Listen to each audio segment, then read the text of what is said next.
Good evening. I think if everybody's sitting comfortably, we will make a start. So good evening and welcome to this meeting of the Local Plan Subcommittee, 31st of October. I will start with, welcome to members of the committee and officers, to those in the public gallery and also to anybody watching on the Council's YouTube channel. I'll start with apologies for absence. We have apologies from Councillor Butland, who is substituted by Councillor Van Dulken, Councillor Ritchie, substituted by Councillor Mary Cunningham, and apologies from Councillor Walsh, who has not appointed a substitute. Everyone else is here. Declarations of interest. Could I ask for any disclosable pecuniary interest, other pecuniary interest or non-pecuniary interest relating to items on the agenda having regard to the Code of Conduct and having taken appropriate advice where necessary? Anyone? Right, I will declare an NPI for myself on item 7, which is the Earlscombe Neighbourhood Plan item, just for transparency, because it's, well, not only in my ward, it's also my village. I have sat in on many parish council meetings where this has been discussed, but I have not personally taken active part in the process at all, so I will remain in the chair. That's that one. Minutes of the previous meeting. The last meeting was held on the 16th of September. The minutes have been circulated. We discussed MPPF response and local development scheme. If there are no queries on that, could I have a mover and seconder, please, from those members who were here at that time? Councillor Bowers-Flint, thank you, and Councillor Tom Cunningham seconded. Show of hands, please, agreement. Thank you, members.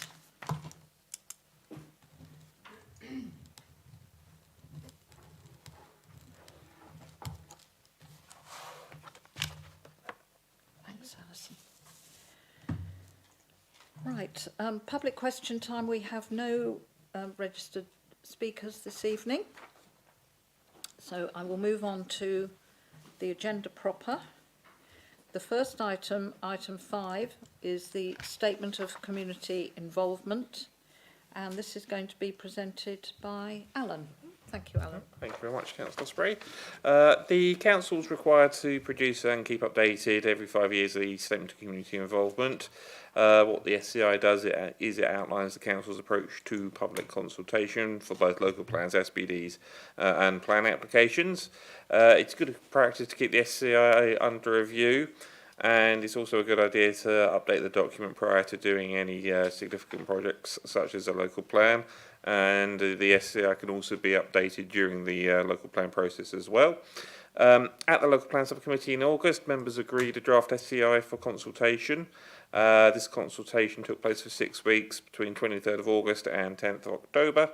That consultation was published on the Council's website, and our consultees on our database were notified. There's one minor correction in the report, in that there were 12 comments were received, not 11, as stated in the report. However, all comments are set out in full in the table at the back of the report. A number of changes have been proposed in the document to include updated references to area action plans, the addition of an appendix list of consultees, and to add some additional consultees suggested by Essex County Council. For the development management section, some additional text has been included from paragraph 8.40 on planning performance agreements, and some additional text on how the council deals with nationally significant infrastructure projects has also been included as a response to consultation comments. So the revised SCI is included from page 22 on the agenda, and if there's any questions or comments. Thank you. Thank you, Alan. Any questions? Councillor Abbott. Thank you, Madam Chairman. Firstly, to note, not many responses, which is disappointing, but I did read them. Apologies, my memory is not as good as it should be, but I'm sure we discussed, this is relevant to page 54, where site notices would go. I don't know whether it was specifically in respect of this item or related, but I thought we'd agreed that site notices could go on suitable highway poles as well as the list of locations there. Would it be possible to add that, please? Yep, happy to do that. Yeah. Right, thank you. Yes, I mean, I think it was a little disappointing maybe just to see, well, it's actually 12 responses perhaps, but, you know, everybody did have the opportunity to comment if they so wished. Would anybody else like to make any comment? I was going to Councillor Parker. Yes, I mean, it may well be that there were so few comments because people were happy with what's been drafted. So Well, that would be nice to take a think positive so. view. But just to say that I was just pleased actually that we are continuing to see the importance of displaying site notices, because I know that statutorily we have an option to, it's an either or, and we've chosen to do both. And I do think those site notices are very important, especially, well, in all right across the district. So I'm pleased that we're continuing to do that. Thank you. Yes, thank you. No, just to say that I think the previous time we took this document to consultation, we had about 15 responses. So it's never been a particularly popular one to respond to. Okay. Right. Anyone else wish to make a comment at all? I think I will only add that I think it's been a good opportunity to update the SCI at this stage, and we are including, as part of the refresh of the local plan, the issues and options consultation, which I think will be early 2025, January, which we don't have to do, but we think it's the right thing to do since we have the time now with the extended timetable for the local plan refresh. We can do that. It is, for those who don't know, an additional layer of consultation, and it sets out for anybody to see where sites are being proposed and our policies and so on. And I think there will be an online consultation on that, but also possibly, but not yet confirmed, some exhibitions around the district for people to come along and have a look. So yes, I think we're certainly doing actually more than we are required to do under current planning regulations, which is good. Right, if there are no further comments on that, we have the recommendation, members, on page 5, which is that the proposed amendments to the draft SCI are approved and the updated SCI used for consultations moving forward. Could I have a mover? With the addition of... Oh, yes. Because I remember that being Yes. discussed as well. Yes, yep, thank you, Councillor Mousman. Yes, that we will add that. So were you moving that, Councillor Yes. Mousman? Yeah, and could I have a seconder, please? Somewhere. Councillor Monday. And members, can I have a show of hands, please? Thank you, that's unanimous.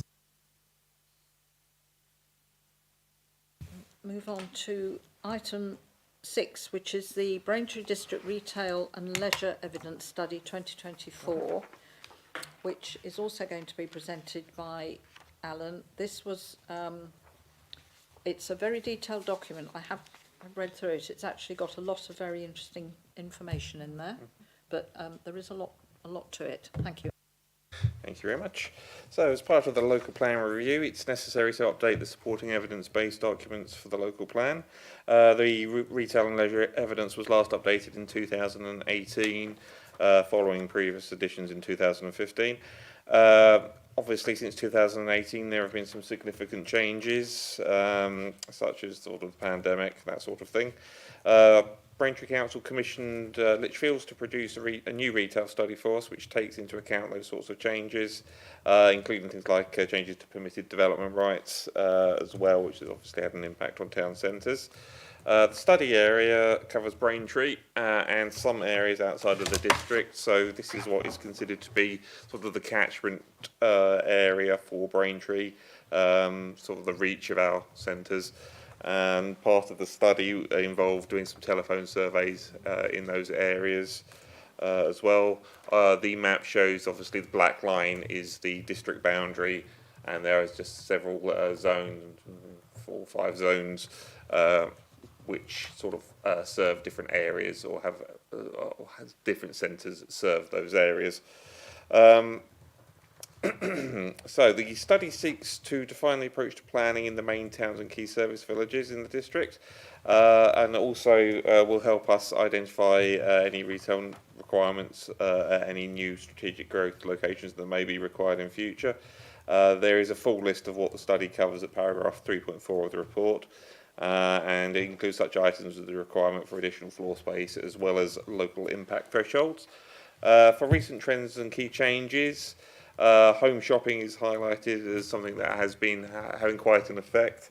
The graph on the screen now just shows you sort of the comparison goods expenditure forecast for the last few years. So comparison goods are the larger items that you might shop around a bit for. So that's things like your televisions, appliances, that sort of thing. And as you can see, there's over the years there's been generally a general upward trend with a couple of little bumps along the way there. I think the main ones being the 2008 financial crisis, and then there's the impact of the COVID pandemic. Non-store sales, so this is the internet shopping side of things, have seen a gradual increase over time, but this has been going on for a little while now. And internet purchases, most popular items, just so things like clothing, is the most online purchased item.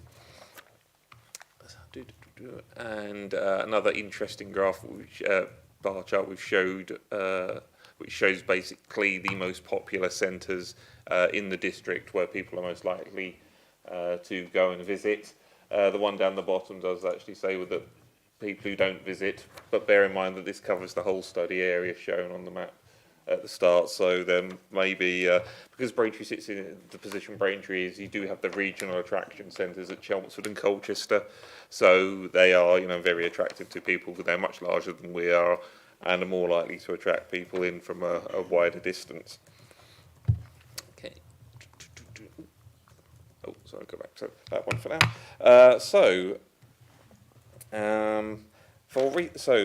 As we've just gone through the slides there, a few things to be noted also of interest is that the vacancy rate for shops in the district is generally below the UK average, with the exception of Coggeshall, Hatfield and Hatfield Peveril. But looking at it, the overall outlook for retail generally is one that has to be sort of cautious. The local plan identifies a hierarchy of centres in the district, so with Braintree, Houston, Whitton being the main areas, it's recommended that that should continue through the local plan.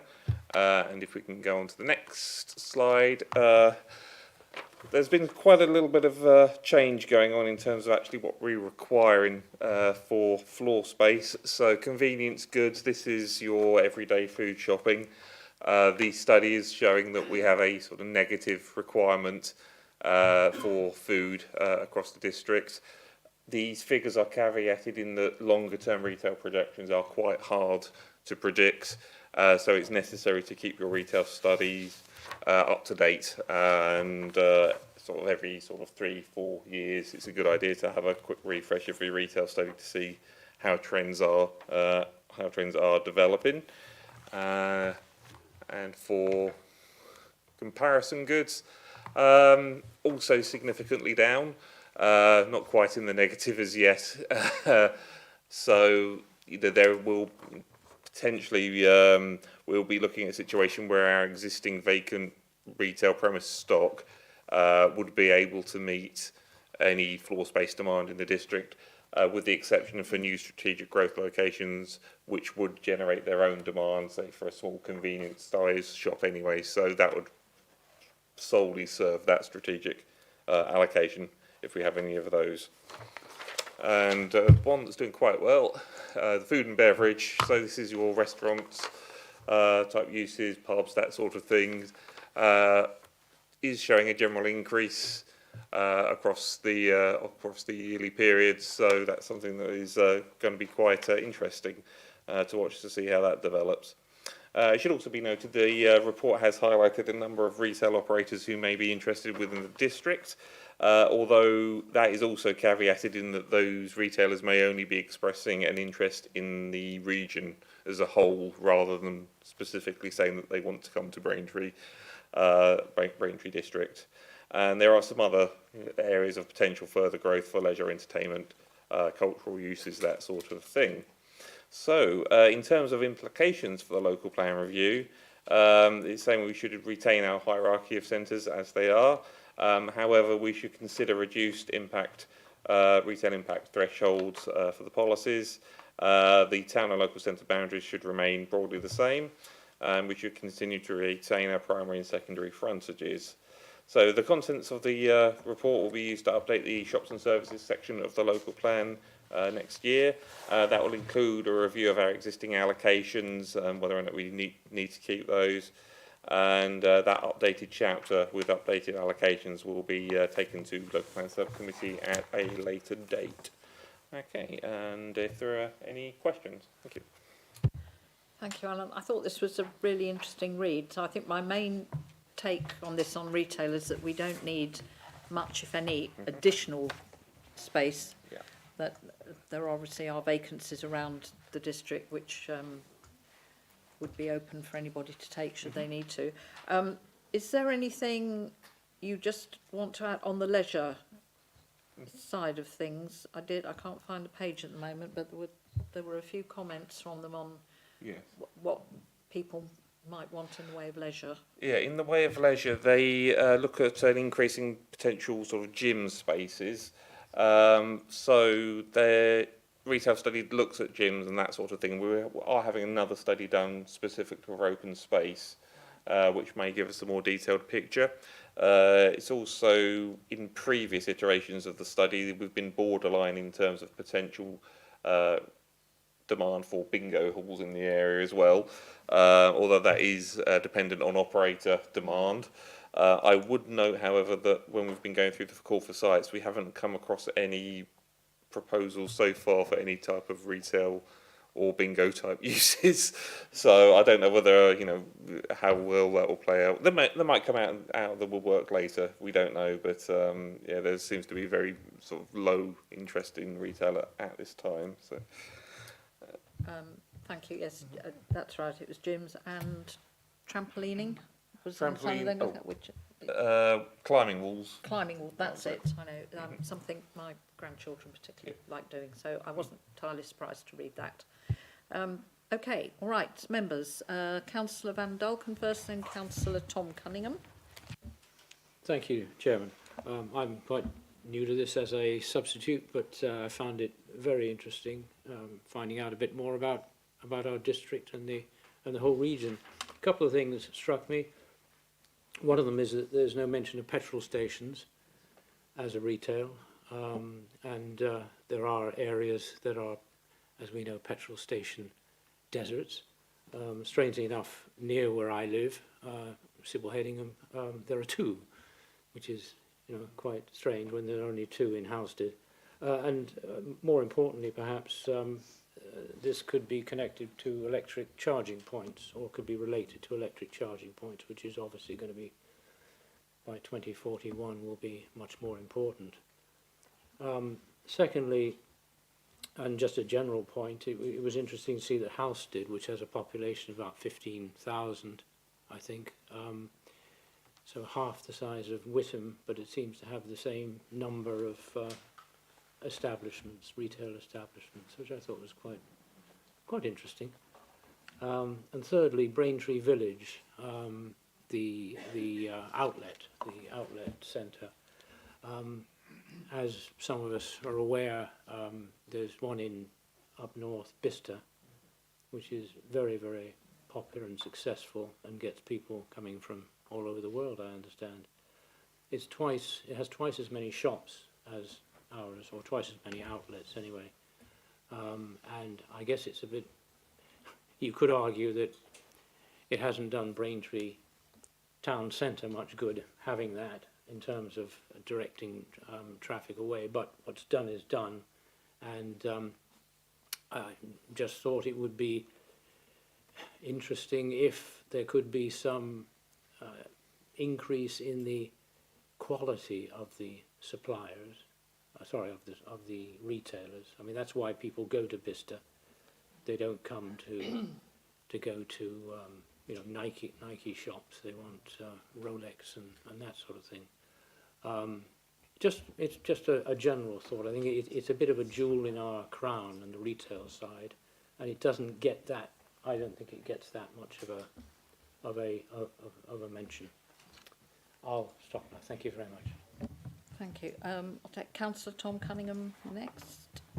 Thank you very much indeed. No, as Councillor Van Ducken and yourself said, Chairman, a very interesting, comprehensive assessment, and I'm certainly not questioning the process or methodology of it, but I'm just very mindful that in the local plan process we would have signed off probably before the first submission. I would have thought back into 2017 we did this. I don't think we reviewed this in 2019, but nevertheless within the space of about 2 years, due to circumstances beyond anyone's comprehension or prediction, actually retail, which was on a certain trajectory, changed dramatically with the pandemic. Now, I'm very conscious we're looking ahead to 2031, which isn't so far off. 2036, 2041, that is still quite some way off. And obviously this is a best placed assessment of what is going to be required at this moment in time, as any prediction is. I think it would be useful for the committee to understand, and possibly for those watching as well, that whilst this is obviously our policy framework at this moment in time for the future, what mechanisms are in place for further down the line should sudden change in retail patterns happen, as they did in the first part of 2020, and the implications of that obviously were there have continued.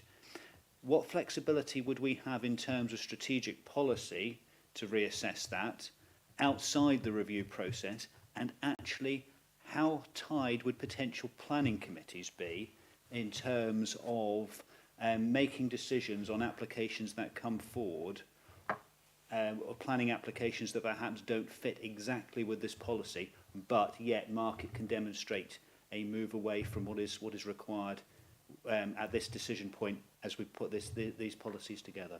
Thanks. Thank you. I think, and I'll take Councillor Bowles-Flint next, and then ask you maybe to come back on any other points.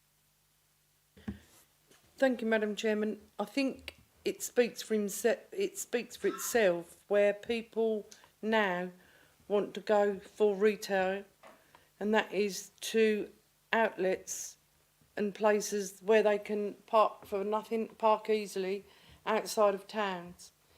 High streets now, even in Chelmsford and Colchester, struggle to keep the shops filled, to be honest with you. Braintree Village, for those who frequent it, will notice that they are slowly modernising it and changing the fascia of it, and that is purely and simply being done on a mirror image of Bicester. And the problem is it takes a lot of time, because what they want to do, their aim apparently is to make it more like Bicester and to have more upmarket shops. What we do have to remember is that most people who shop at Braintree Village don't come from within this district.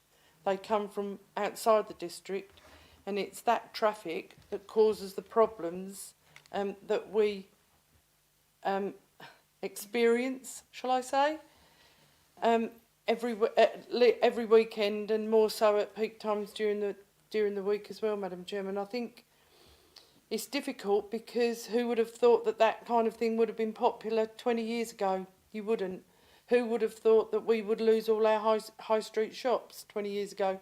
Not many people would have done, really.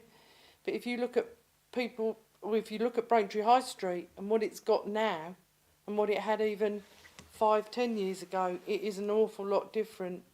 And I think that needs to be taken into account of what people's trends really are, and what who are visiting those premises. Thank you. Yes, thank you. Well, I mean, Halstead Centre, the High Street, which I go to often, is not looking too bad at the moment, but we have got at least one quite large empty unit where what used to be Dorothy Perkins was. That's been emptied for several years now. And of course, the headline in the local press only about 2 weeks ago was that the co-op there is co-op are looking to close that. So that would have a big impact on footfall there. So yeah, it is a problem. Councillor Abbott. Thank you, Madam Chairman. Yes, I agree about the trends. It's difficult, isn't it, to predict where we'll be in a decade's time, but we've had a significant shock in the last 5 years in terms of COVID and the way that has accelerated the trend, particularly to internet shopping. I was very impressed by this report. I thought it was very well set out and very easy to read. Not all of them are, but this one was. My main area of knowledge, obviously I've been to all the town centres, but it's Whittam, and I do have some concerns about Whittam. I thought the description in there that it was an unusual town centre lacking a focus was, well, that's historical. The High Street's 1,000 years old, roughly, when it got its charter, and that's the way it's laid out, and partly because of all the coaching inns, some of which still exist along the High Street. Anyway, I think the vacancy rate, whilst it's below the national average, and Whittam was one of the lower ones, does mask some significant concerns. You've got the change in the type of occupation away from, I mean, I know it's some time ago now, but I can remember even as a teenager in my 20s, there were a number of supermarkets down Whittam High Street. There aren't now. And the report is already actually out of date in respect of banks in Whittam. We're about to lose the last retail bank. Nationwide's going to stay open, hopefully, but Lloyd's is closing. I think they're going to set up some sort of hub arrangement, but that's a concern. And the other thing I wanted to flag is parking. Now, I know that this is an interesting discussion around what's the sustainable way in which people access, but Whittam does still have a significant number, many dozens, of on-street free parking spaces in Collywood Road and Newland Street itself. And I know from talking to shop owners and knowing the people in the town, those are very much valued. As many members will know, there is a move on to change many of them to paid parking spaces, and I think that could have a detrimental effect on the high street. I know the vast majority of car parking spaces are in designated car parks, but I would caution that that would be a mistake. And we're not talking many spaces, and we're not talking a huge amount of revenue it bring in for the NEP, but it could have an impact on retailing. I think the conclusion about filling vacancies first is a really good one. It's obvious, it's logical. We want our town centres to do well. If we can fill those vacancies, or if you know, the market can fill those vacancies rather than building new units. And that brings me on to my last point, is some of us predicted that out of town would have a dramatic effect on town centres. I think it's had some effect, maybe not quite as bad as we thought. But the more out of town we load into the system, and I noticed on page 133 it's talking about this new large area of further retail warehousing south of Merlin Way, which in effect jumps the A120 into, I think it's all entirely within Cressing Parish, and will destroy a large area of valuable scrub habitat. That is going to not just affect further the town centres, but I think what's missing from this report, the one thing, and I know it's probably not the right place to discuss it in detail, is traffic, which Councillor Bowers-Flint mentioned. Now, the idea that we're going to put another big traffic generating development off Millennium Way to add to the massive queuing already on the Garden Centre roundabout and Gallis Corner is quite a novel concept, and I'm be very interested to know how That's a nice way of putting it. how Essex County Council came to the conclusion that that wouldn't cause any further problems, because it definitely will, on top of all the housing developments in that area. So I don't know how much officers think we can think about those things whilst we're allocating sites or looking at sites, but I think sustainable transport access and traffic is quite a major issue. Thank you, Madam Chairman. Thank you, Councillor. Yes, I agree with much of what you've said, most of it actually, and the point about banks is one. I mean, Halstead doesn't have a bank anymore. Last one went several years ago, I think now. And yes, and I realise the last one, it's about to go in Whittam, isn't it? It hasn't already. And I do find it sad, actually, that three towns, well, two of our 3 towns, which are, you know, substantial centres, don't have a bank anymore. Right, okay, Councillor Bowes-Flint, and then I'll get Alan to answer. Thank you, Madam Chairman, for allowing me to come back. Right. Councillor Abbott has just jogged my memory as well. Just for members to have this in the back of their minds.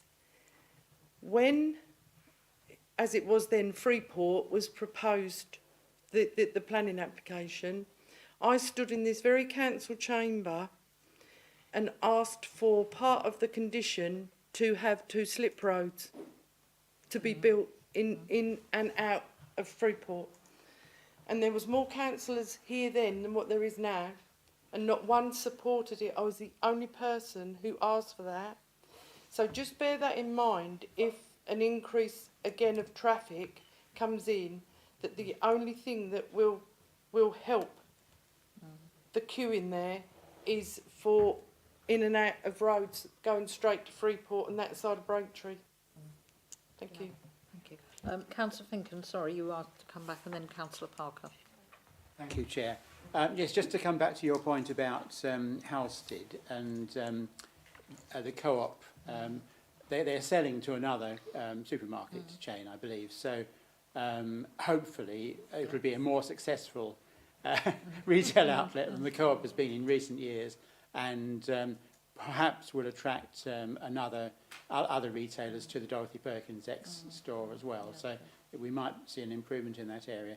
But going back to the report, and on page 138, 8.27, it says the Halstead town centre boundary is also relatively widely drawn, and then it says what's in it.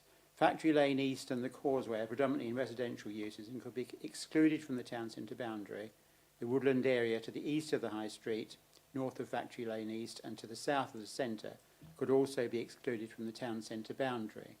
Now, at Planning Committee meeting recently, we've looked at that area and there are issues connected with it being a comprehensive development area. It's absolutely crucial to the town centre, although adjacent to it, and I would suggest that we don't exclude it from the town centre because there are issues related to back access to the town centre retail units and other things to do with the town centre that are affected by the way that we develop that or don't develop that area of land. So I think it's an essential part of thinking about the town centre. And I'm not too sure about the Causeway and Factory Lane East because they're important parts of the street scene in the town centre, and I think most people in Halstead would think of them as part of the town centre. And the Causeway in particular goes to the mill, which has several retail uses, and the community fridge, and the British Legion is in the Causeway, which does have some. Yes, absolutely. So I really think that should be retained, and I think I can't really see any reason for taking out Factory Lane East, which is also next to the woodland area that we've been talking about, and would be affected by whatever happens in that area. So I can't see the point of. I mean, the PSA obviously is okay, and is much more tightly drawn. But I think in terms of the town centre area, I would propose that we leave it as it is and don't reduce the extent of it. Thank you, Chair. Quite happy to second that. Yeah, thank you.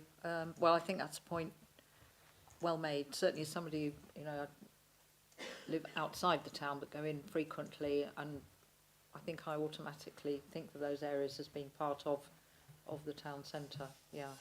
And with regard to the empty units, having spoken to several of the smaller traders in Weavers Court, they are hopeful that the co-op site will not be empty, that somebody else will come in maybe with a different mix of retail, and actually that might help the footfall through there. Yeah, certainly.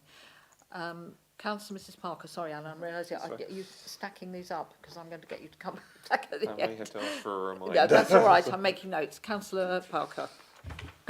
Yes, thank you.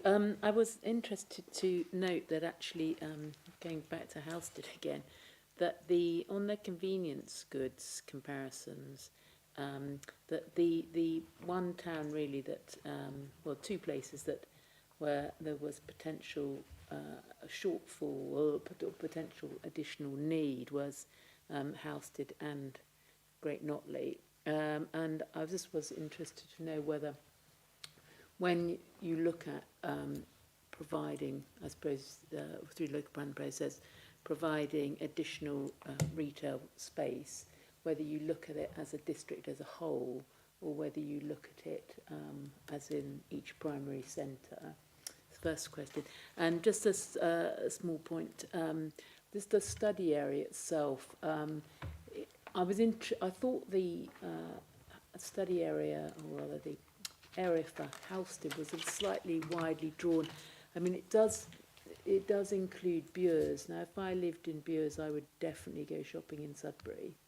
And some of those villages there. So I suspect that some of those northern parts would tend to go towards Sudbury. Whether that makes any difference at the end of the day to this, probably not. But I just thought I'd point that out. Thank you. Right, thank you. Anyway, right, I think I'd better give Alan a chance to come back on some of these, and we'll give you some reminders if you need them, Alan. Thank you very much. Okay, so just to go back to Councillor Cunningham's point, so if we do, well, obviously we have to keep the local plan reviewed. You are required to monitor it through the annual monitoring report, and obviously if we start to get a lot of applications in for retail uses, then if we haven't got any allocations for that, then they would still have to go through sequential tests to determine, sequential tests and impact assessment to determine whether or not those proposals, to see whether or not those proposals can be included within town centres. So as it works at the moment, you should be looking primarily in your primary shopping centres for new retail uses. Then you go edge of centre if there isn't anything there, then within your town centre boundary, edge of centre, and then finally, if we've exhausted all potential options, then you can look at out of town proposals. So if we start to get a lot of stuff like that, then that would be give us an indication that we would need to potentially review retail allocations. The MPPF obviously sets out that process. The MPPF consultation didn't actually propose any changes to its town centre chapter, other than the paragraph numbers, annoyingly. So we have to go through the and update those wherever. So there is always the option of if there are some suitable applications coming forward in future for sort of wanted uses, as it were, and we couldn't accommodate them in the town centres, then yeah, we could certainly, the planning committee could certainly consider them on their merits if they wanted to do that. So the other questions were so for Freeport, yes, Freeport is modernising. Obviously, I think it opened in about 2000, I think, wasn't it, or 2001. At the time, it was sort of envisioned as a sort of, I don't want to say quaint, like a sort of country type, quaint type shopping destination. Obviously, retailer demands have changed quite a lot in the last 20 odd years. And what Braintree Village have been doing is they've been modernising the stock and trying to make it as attractive to retailers as possible. One of the caveats about using our existing empty retail stock for new retail uses is that often modern retailers have very different requirements as to what is currently available in the town centres, in particular power requirements. You just need to pop into, say, somewhere like M&S and you see a number of light bulbs all over the place, highlighting the, illuminating all the stock, and sometimes smaller premises aren't able to provide that type of amenity that is required. The out of centre allocation south of Millennium Way, so that is also already in the local plan. However, there is one of the paragraphs in the document does talk about the need to consider whether or not we need to retain that allocation.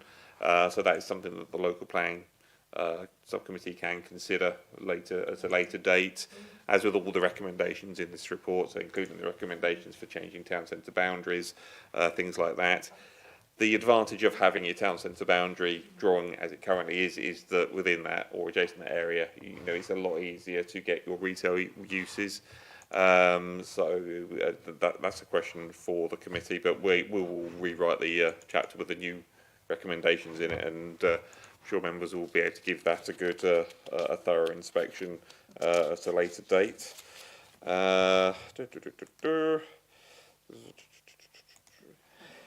Bank parking, I think was the next question. Yes, would councillor Abbott have Yes. about Yeah, parking. on street parking? Yeah, it is a issue. I mean, obviously, outer centre do have the advantage. Braintree Retail Park is a very retail. Well, the retail park and the designer village are very popular destinations. They do have, even with all the parking they currently do have, they are oversubscribed. I feel on the you just have to look at the queues going into it on a Saturday, and it was never envisaged that Braintree Village would be competing directly with anywhere like Braintree Town Centre or anything like that, because it was supposed to be a different offer. But I can see why there would be, there's always going to be some sort of competition.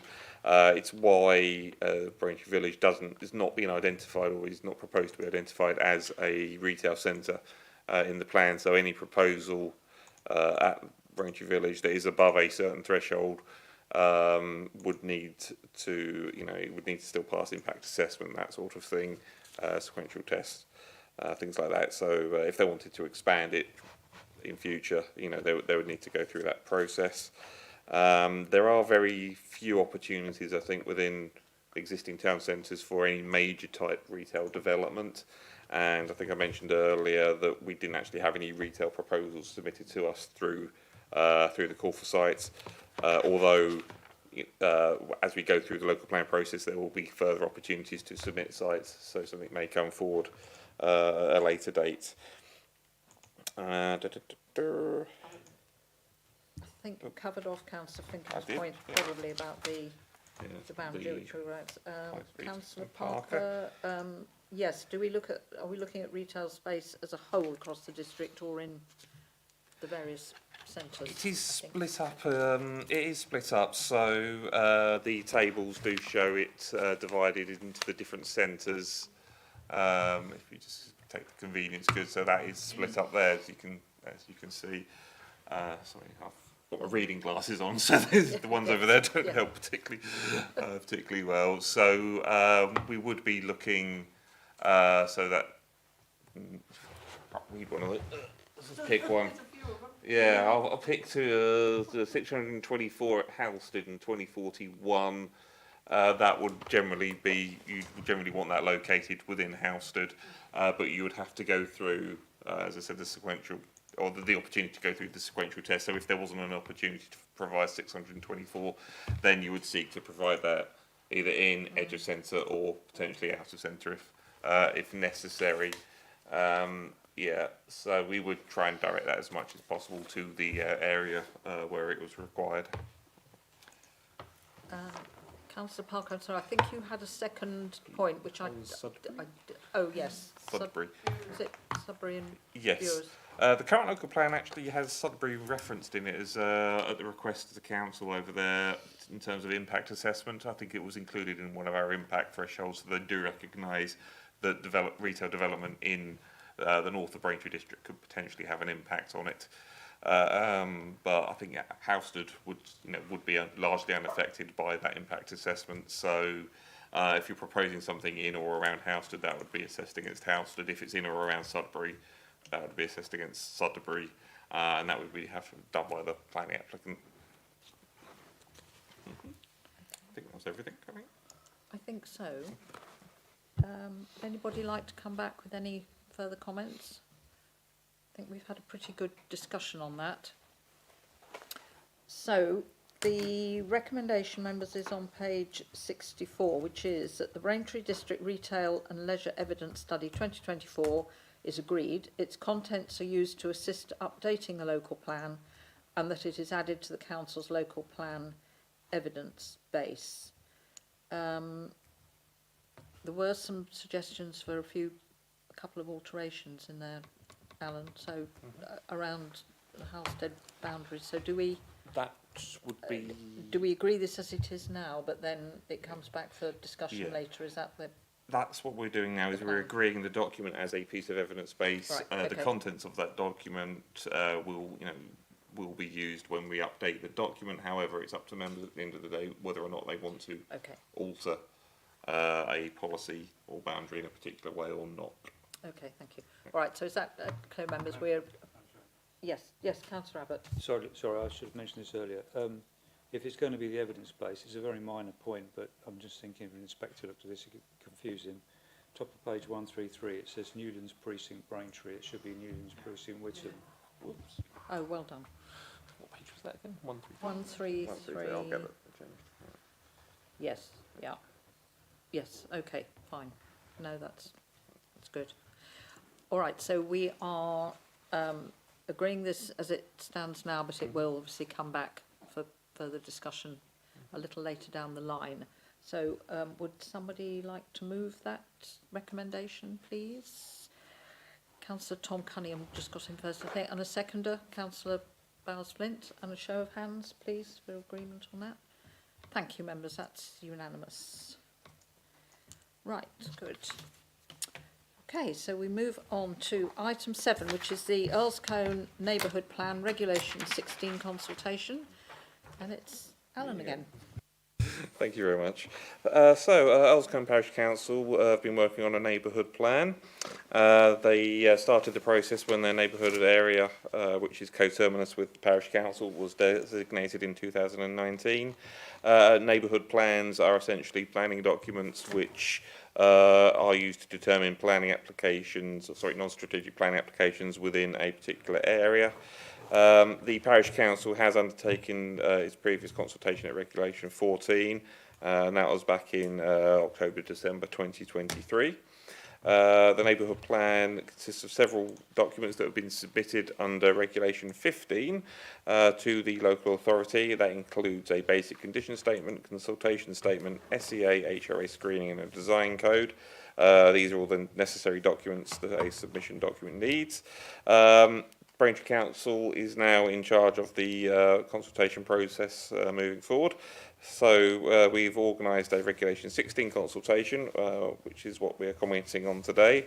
Following on from this consultation, the document then is passed to an independent examiner, and that examiner is appointed in consultation with the or in cooperation with the Parish Council. So assuming a smooth examination, we could be looking at getting an examiner's report potentially in January of next year. In terms of the contents of the document, Appendix 1 of the report sets out the Council's comments on the previous Regulation 14 version of the document, and then goes on to make comments on any further issues that have been raised. It's good to say that the majority of our previous comments have resulted in alterations to the plan. However, the main comments on the Council would want to highlight relate to policy RCOL4, which is green infrastructure and biodiversity, and which we seek a stronger support for biodiversity net gain proposals to be within the parish, and a number of policies where we have also made some suggestions should be more positively worded, but have not been altered at this time. However, I expect the examiner will make those policies a little bit more positively worded. A lot of the time policies will say something like a development must do something, and they're usually changed to a development should do something. So that's something that will most likely get changed at examination. So the response, as I say, is at the table at Appendix 1, and I think the recommendation is to submit that in response to the Regulation 16 consultation. And just for information, as of presenting today, we have about 4 comments in so far. but we would normally get the majority of our comments in the last week. So I expect that number will go up significantly. But those comments do go directly to the neighbourhood plan examiner, who will then conduct his examination of the document and make any recommendations necessary for the plan to meet basic conditions. And if that happens, then the authority will be in a position to organise a referendum probably early next year, and then adopt the plan as part of the development plan for Braintree District. Okay, thank you. Thank you, Alan. Well, needless to say, I'm very pleased to see this has come to this point. I think members are now very familiar with the neighbourhood plan process. Can't remember how many we have in place in the district, but it's quite a number now. They're coming in quite regularly. And as always, the group, the local group who've been organising this have worked extremely hard, and it does usually come down to a fairly small number of people who put a lot of effort in. So very pleased to see that it's got this far, and hopefully we'll have a positive examination by inspector. Would anybody like to make any comment? Councillor Abbott. Thank you. Yeah, it's more of a general question, really, further to what you just said, Madam Chairman. Have we got many more in the pipeline? And secondly, has the government indicated through its planning changes any likely impacts on status of neighbourhood plans or the ways in which we process them? I'll come to officers for the answer to both of those. I'm not aware that the government have said anything specific other than I think they've made a general positive comment about them. But Alan, would you like to come in there? So the NPPF consultation did still refer to neighbourhood plans, so I expect there will continue to be a feature moving forward. Interestingly, we've just had or recently had confirmation that the grant funding is going to be continuing for this financial year. So when neighbourhood plans get to a certain stage, local authorities are able to recoup some of the costs that we've spent, because obviously the referendum isn't free, the examination's not free, we have to actually pay for those, and so we will be able to be in a position to get some money back from that, which was getting a little bit worrying because they'd sat on that decision for a while. We do have a number going through at the moment. Apologies, I can't remember off the top of my head. But we've got, there's Bures St Mary, which is the joint neighbourhood plan going on. There's Regulation 14, I think, was recently completed. Weathersfield and Finchingfield joint neighbourhood plan is currently at Reg 14, I think. And we are working, I think it is Stysted at the moment. We're just getting some screening done on the Stysted document as well. So in terms of actual groups going, bear with me, I'll just do a very, very fast cheating search. We have on our website a total of 18 neighbourhood plans that have either been adopted or are currently in progress. The first one that was adopted was the Bradwell with Patterswick neighbourhood plan back in 2019, and they've told us they want to review that plan. So we will see that one. We'll see what happens with that one when that comes in. Yes, and I think the last one, obviously, we adopted was Hatfield Peveril very recently, and I expect to see a few more coming through the pipeline this year.